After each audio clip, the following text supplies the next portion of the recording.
Assalamualaikum warahmatullahi wabarakatuh dan selamat kembali ke siri terbaru. Apa rasa?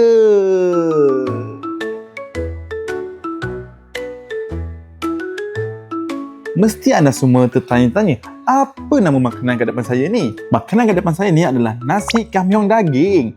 Ada nasi, ada telur, ada keropok, ada salad dan paling penting ada kamyong daging. Saya akan rasa dia punya daging kamyong dulu. Oh, rasa dia sangat pedas. Taklah pedas sangat. Pedas jugalah. Dia macam the middle je. Bagi orang yang suka makan pedas, memang ni adalah makanan anda. Saya dapat rasa rempah dia tu. Memang kuat. Daging dia pula tak liat. Senang untuk kita nak gigit dan kita nak kunyah. Dia punya kombinasi antara daun kari, bawang semua tu memang sangat sedap. Sekarang ni, kita akan gabungkan daging ni dengan nasi, telur dan keropok.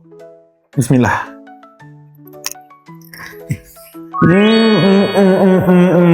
Lepas dia saya dah gabungkan semua makanan ni sekali dengan nasi, perfect.